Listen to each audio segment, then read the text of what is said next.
سلام به همه، خیلی خیلی خوش اومدیم به چنل من. اسم من تهوراست و اینجا تهورا تیونز ما راجع به موسیقی با هم صحبت میکنیم. امروز میخوام راجع به این موضوعی باهاتون صحبت کنم که به نظرم خیلی مهمه که راجبش صحبت بشه و به خودم گفتم که چرا که نه، من که چنلم راجع به موسیقی هست و دارم صحبت هایی راجع به موسیقی میکنم باهاتون، چه بهتر که بعضی موقع هم یه سری گپ ها مثل این ویدیو داشته باشیم. موضوع بحث این ویدیو راجع به اینه که چرا مهمه که ما چی گوش میکنیم، چرا مهمه که ما چه موزیکی میذاریم تو ماشین یا وقتی ایرپاد گذاشتیم تو گوشمون چه موسیقی داره پلی میشه. برای خیلی ها شاید خیلی مسئله قابل ارزی نباشه و مهم نباشه، یعنی مخصوصا کسایی که شنونده خیلی حرفه‌ای موسیقی نیستن، اینجوریه که خب حالا یه موزیکی رو پخش میکنم، حالا تو راه هم دارم پیاده روی میکنم یا تو خونم موقع مهمونی ها اینو گوش میکنم که خیلی هم عالیه. یعنی من هیچ نه ایرادی میخوام به کسی وارد کنم، نمیخوام هیچ چیز مثلا عیب بگم که مثلا این عیب داره و اینا. اصلا من واقعا خودم در حدی نمیدونم که بخوام هیچ کدوم از این حرفا رو به هیچ کسی بزنم. به نظر من هر موسیقی با هر سلیقه‌ای و توی هر ژانری باید وجود داشته باشه و میدونم که آدمای مختلف سلایق مختلف دارن که واقعا باید هم باشه و برای هر سلیقه‌ای قطعاً باید یک اثر یا یک سبک، یک چیزی باید اونجا باشه که آدما برن به شروع کنن و گوش کنن. این اصلا بحث من نیست. بحث من اینه که اولا بسیار مهمه که شما چه چیزی رو به گوش هاتون دارید تزریق میکنید. چرا؟ به خاطر اینکه همونطور که ما حواسمون هست که مثلا غذاهای نامناسب نخوریم، به گوارشمون آسیب نزنه یا هر چیزی مثل این که به جسممون مربوط میشه، به نظر من موسیقی هم همونطور که خیلیاتون شنیدین جمله معروفیه که غذای روح واقعا.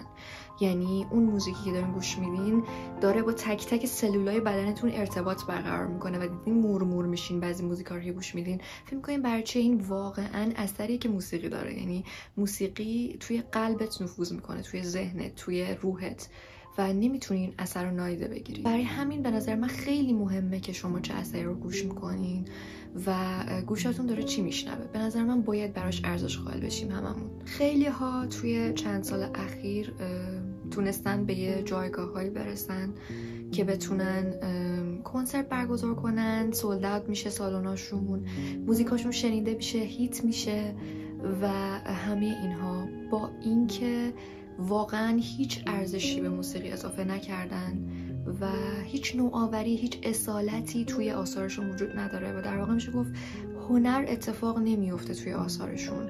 اینه که منو ناراحت میکنه.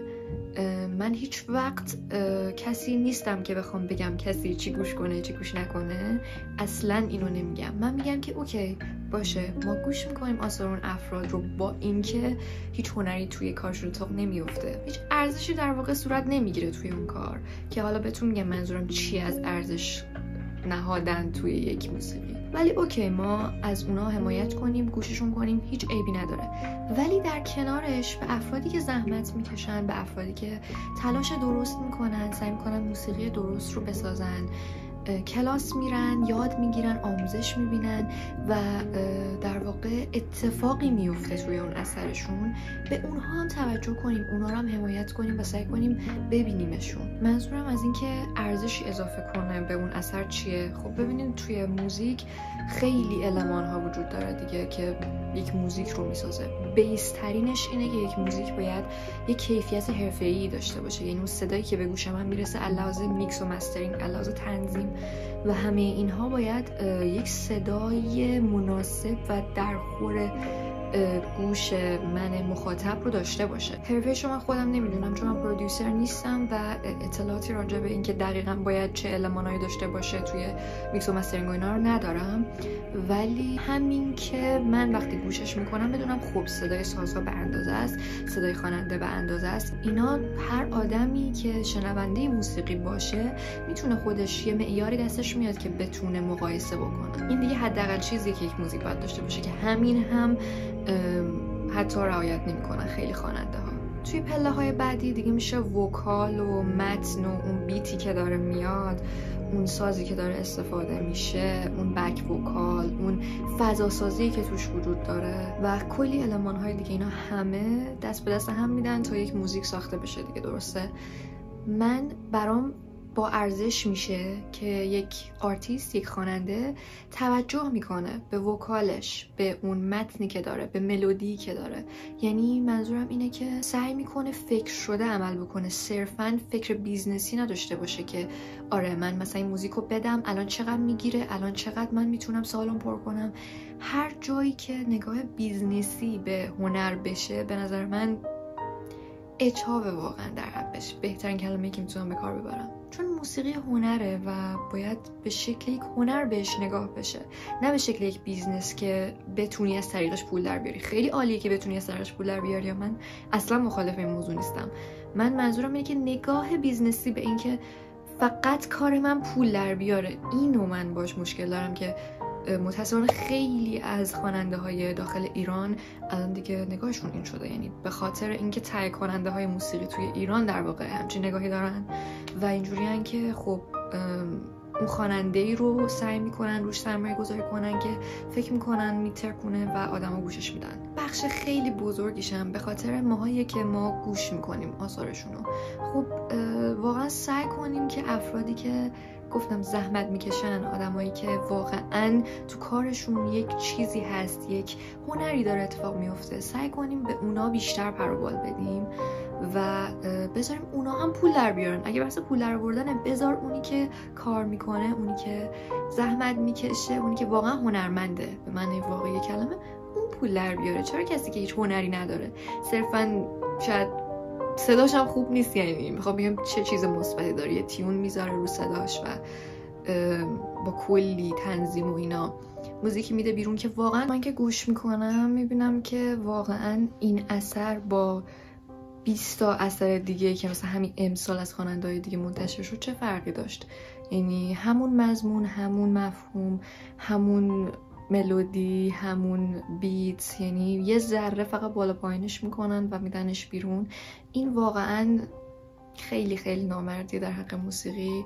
حتی اگه نمیگم اون آدما بی‌استعدادن یا توانایی ندارن، این حرفو نمیزنم، میگم حتی اگه دارن هم دارن ازش استفاده نمیکنن و دارن یه کار واقعا به معنی واقعی کلمه بی‌کیفیت میدن بیرون و ما ارزشمون، ارزش گوشامون بیشتر از این حرف هست که بخوایم هر چیزی رو گوش کنیم. این موضوعی که من میگم هیچ ربطی به سلیقه نداره، مثلا به که خب من پاپ دوست دارم، من فلان دوست دارم. نه، برای هر سبکی، برای هر سلیقه‌ای خوب وجود داره، یعنی خوبای هر سبکی وجود داره. اگه ما یک ذره سرچ کنیم، سعی کنیم پیداشون کنیم، قطعاً میتونیم اون آرتیست مورد علاقمون رو پیدا کنیم توی هر سبکی که دوستش داریم. ولی مثلا هر چی راجبش صحبت کنیم کمه تا وقتی نتونیم بین خودمون اینو نهادینه بکنیم. اینجوری نیستش که ما ایرانی‌ها مثلا همیشه گوشمون به چیزای بد آشنا بوده. ما قبلنها افراد بسیار درجه یکی رو داشتیم توی صنعت موسیقیمون. ما فرهاد رو داشتیم، ما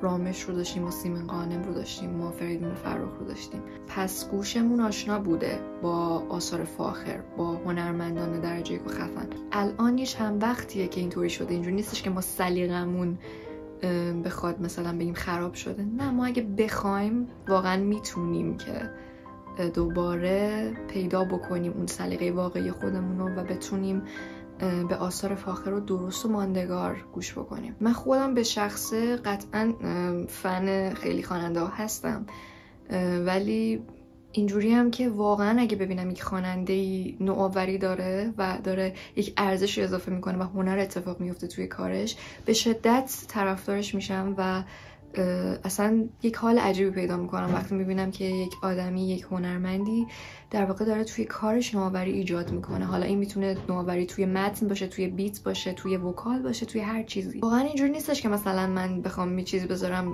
کنار سرت بگم که نه حتما تو باید مثلا اینو گوش کن. واقعا هر کسی این کار بکنه به نظر من کار درستی نیست. مثلا نمیتونیم زور کنیم آدم‌ها رو که برید موزیکای کلاسیک گوش کنید، حتما برید باخ و بتهوون گوش کنید. قطعاً که اونها آثار بسیار درجه یکی هستن، قطعاً که با گوش دادنشون شما یک فضای عجیبی رو تجربه میکنی، یک حسیه که واقعا خیلی نابه، ولی نمیتونی زور کنی کسی رو که دوست نداره مثلا اون سبک رو بگی که حتما اون گوش کن. قطعا هر آدمی میتونه همون سبکی که دوست داره، همون مدلی که دوست داره، کسی رو پیدا کنه، آرتیستی رو پیدا کنه که برای کارش زحمت میکشه و ارزش آفرینی میکنه توی موسیقی. همین کافیه، همین که شما این آدما رو ساپورت کنی و ببینیشون، یعنی بذاری که اونا دیده بشن، بذاری که بفهمن که اونها با ارزششون و اثرشون داره به چشم همگان دیده میشه. همین کافیه. انقدری استانداردهای ما رو آوردن پایین از موسیقی که ما دیگه خیلی دنبال چیز عجیب غریبی توی موزیک نیستیم. صرفا همین که یه ریتم 6 و 8 داشته باشه، یه غری داشته باشه، یه ملودی مثلا خیلی گوش نوازی داشته باشه و متنش هم خیلی مهم نیست. بخونه طرف و خیلی مثلا خروسکی هم نخونه، برامون کافیه و این خیلی بده. این چیزیه که بده و به نظر من باید یک عقب گردی بکنیم به گذشته و سعی کنیم که دوباره سلیقه خودمون رو پیدا بکنیم و استانداردهامون رو پایین نیاریم واقعا. یعنی صرفا به اینکه یه چیزی پلی باشه اون بک‌گراند نباشه. موسیقی خیلی ارزش بیشتر از این هاست. به نظر من جامعه‌ای که به موسیقی اهمیت میده جامعه بسیار رو به جلوتری هست و توسعه یافته تر، چون که موسیقی با همه چیز سر و کار داره. یعنی چیزی که شما گوش میکنی و روی حالاتت، روی افکارت، روی رفتارت تاثیر گذاره، قطعاً خیلی خیلی خیلی موضوعیه که مهمه و باید بهش توجه بشه و صرفاً نباید به این نگاه کرد که یک چیزیه که باهاش باید مثلا توی مهمونیا گوش کنین. این پایین ترین نگاهیه که به موسیقی میشه داشت. همین اینا چیزایی بود که تو دلم راستش مونده بود، دلم میخواست راجبش صحبت کنم. دوست دارم نظر شما رو بدونم، حتما نظرتون رو برام کامنت کنین، بگین بهم. مرسی از اینکه این ویدیو رو دیدین، خیلی دوستتون دارم. یادتون نره اگه دوست داشتین این ویدیو رو لایکش کنین و سابسکرایبم کنین. ممنونم ازتون. تا ویدیوهای بعد، خدافظ.